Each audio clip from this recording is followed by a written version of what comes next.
ஏழைகள் ஏற்றம் பெற வேண்டும்.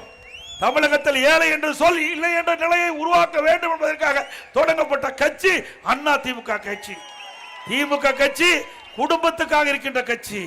குடும்பத்தில் இருக்கின்ற உறுப்பினர்கள் ஆட்சி அதிகாரத்துக்கு வர வேண்டும் என்பதற்காக ஆரம்பிக்க அந்த கட்சி இப்பொழுது நடந்துகிட்டு இருக்குது. இன்றைக்கு அது கட்சி அல்ல, அது ஒரு கார்பரேட் கம்பெனி. Corporate company. அந்த கார்பரேட் கம்பெனியில திரு ஸ்டாலின் சேர்மனா இருக்காரு, குடும்ப உறுப்பினர்கள் டைரக்டரா இருக்காங்க. அப்படித்தானே இயங்கிட்டு இருக்குது. அது என்ன ஆட்சியை நடத்துறாங்க? திரு கருணாநிதி, அதுக்கு ஸ்டாலின், அதுக்கு பிறகு உதயநிதி ஸ்டாலின், அப்புறம் இன்பநிதி ஒருத்தர் வந்துட்டார்.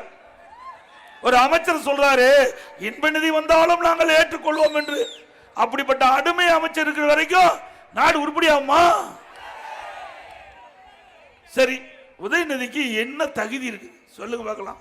திரு கருணாநிதியுடைய பேரன், திரு ஸ்டாலினுடைய மகன், இந்த அடையாளத்தை வச்சு இந்த நாட்டை ஆள பாக்குறாங்க. விட முடியுமா?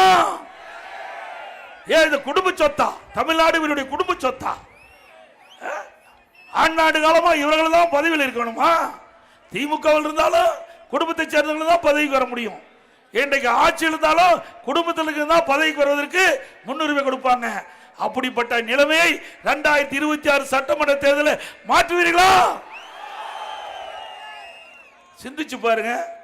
ஏன் நாங்கெல்லாம் வந்தா இவங்களுக்கு பிடிக்காதா? ஏன் டாக்டர் விஜயபாஸ்கர் வரலாம், இங்க இருக்கிற அம்மா கூட வரலாம். ஏன் முதலமைச்சர் வந்தா தப்பா? இது ஜனநாயக நாடுங்க, யாரு வேணாலும் வரலாம். என்ன திரு கருணாநிதி குடும்பத்துக்கு பட்டா போட்டிருக்கு தமிழ்நாடு. தொடர்ந்து இவர்கள் வெற்றி பெற்று வந்தா கந்தர்வக்கோட்டையும் பட்டா போட்டுருவாங்க. ஜாக்கிரதையா இருங்க, இங்கேயும் விட்டு வைக்க மாட்டாங்க.